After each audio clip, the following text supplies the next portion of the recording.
মানে ঈদগাহে যাওয়ার কথাটা বলে যে আল্লাহর নবী তো ঈদগাহে আসতেই বলেছেন, এমনকি কোনো মেয়ের যদি ওড়না না থাকে আরেকজনের থেকে ওড়না ধার করে নিয়ে আসার জন্য বলছে, তাহলে মেয়েরা ঈদগাহে আসতেই হবে। আমি বলি ভাই, জুমার নামাজ আর ঈদের নামাজ কি মেয়েদের জন্য ফরজ? মেয়েদের উপরে ওয়াজিব। মেয়েদের উপরে এই নামাজই নাই, ঈদের নামাজ নাই মেয়েদের উপর। তাইলে আপনি যে নামাজটা তাদের জন্য বাধ্যতামূলক না, সেই নামাজ পড়ার জন্য নিবেন কেন?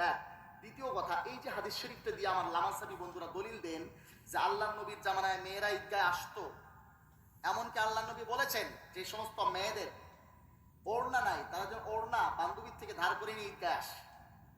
আমার হযরতুল উস্তাদ মুফতি সাঈদ আহমদ পালনপুরি সাহেব দামাত বরকাতুল্লাহ আলিয়া দারুন দেওবন্দের বর্তমান সদরুল মুদারিসিন শেখুল হাদিস, তিনি বলেন যে এই হাদিসটা লামাসাবি শায়েখরা নিয়ে ঘুরে, কিন্তু এটা যে তলা ছাড়া ঝুড়ি এটা তারা জানে না, এটা তলাবিহীন ঝুড়ি। এই হাদিসের মধ্যে তাদের কোনো দলিল না। আপনি ওই যে মাছ নিয়ে যায় না খালই করে, এই খালইতে করে মাছ নিয়ে যাচ্ছেন, খালের তলাই নাই, কিছুক্ষণ পরে মাছ পাবেন? মুফতি সাঈদ আহমদ পালনপুরি সাহেব বলেন তাদের এখানে কোনো দলিল নাই।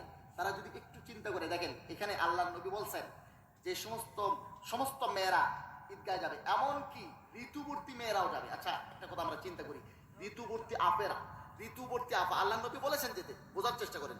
ঋতুবর্তী বুঝেন তো, প্রতি মাসে যাদের মাসিক হয়, মাসিক অবস্থায় মেয়েরা ঈদগাহে যাবে, কে বলেছেন? আল্লাহ নবী। আচ্ছা মাসিক অবস্থায় নামাজ পড়লে নামাজ হবে? তাহলে ঋতুবর্তী মেয়েদেরকে আল্লাহ নবী যে ঈদগাহে যেতে বলেছেন, এটা কি নামাজ পড়ার জন্য? নামাজ পড়ার জন্য? বন্ধুরা আমার, ইমাম তাহাবী রাহমাতুল্লাহ আলাইহি সিহাসাত্তার যুগের লোক, তিনি এইটাই বলেছেন যে আল্লাহর নবীর জামানায় মেয়েরা ঈদগাহে যেত, মুসলমানরা ওই সময় সংখ্যালঘু ছিল, সংখ্যা বৃদ্ধি দেখানোর জন্য, সংখ্যাধিক্য দেখানোর জন্য ঈদগাহে শুধু মেয়েদেরকে না, ছোট বাচ্চা ছেলে মেয়েদেরকে শুদ্ধ, এমনকি ঋতুবর্তী মেয়েদেরকেও যাওয়ার জন্য। কেন? একটা জাহমা পয়দা করার জন্য, ওখানে একটা গ্যাদারিং দেখানোর জন্য, একটা হুজুম দেখানোর জন্য, একটা ভিড় দেখানোর জন্য।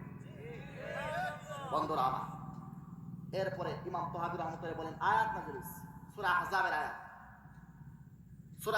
আয়াত নাযিল হইছে, ওয়াকারনা ফি বুয়ুতিকুন্না, মেয়েরা তোমরা তোমাদের ঘরের মধ্যে অবস্থান করো। ওয়াকারনা ফি বুয়ুতিকুন্না ওয়ালা তাবাররাজনা তাবাররুজাল জাহিলিয়াতিল উলা ওয়া আকিমনাস সালাত ওয়া আতিনাজ যাকাত, তোমরা ঘরের মধ্যে অবস্থান করে সেখানেই নামাজ পড়ো, সেখান থেকেই যাকাত। এই আয়াত নাযিল হওয়ার পর ইমাম তাহাবী রাহমাতুল্লাহ বলেন, উমদাতুল কারি বুখারী শরীফের ব্যাখ্যা গ্রন্থে সাফ লেখা আছে, ইমাম তাহাবী রাহমাতুল্লাহ আলাইহি বলেন এই আয়াত নাযিল হওয়ার পর মেয়েদের ঈদগাহে যাওয়াটা নিষেধ হয়ে গেছে। নিষেধ। এই আয়াতের তাফসীরে দেখুন, তাফসীরের কিতাবগুলোর মধ্যে লেখা আছে, হযরত সাউদা উম্মাহাতুল মুমিনিনদের একজন, মুমিনদের মা হযরত সাউদা রাদিয়াল্লাহু তাআলা আনহা, এই আয়াত নাযিল হওয়ার পর তিনি ঘরের চৌকাঠ পার হন নাই। এমনকি উনি মারা যাওয়ার পর ওনার লাশ ঘর থেকে বের করা হয়েছে। উনি উম্মাহাতুল মুমিনিনদের সদস্য ছিলেন, আল্লাহর নবীর সহধর্মিণী ছিলেন। উনি কি নবীর হাদিস বুঝেন নাই, কোরআনের আয়াত বুঝেন নাই? তো উনি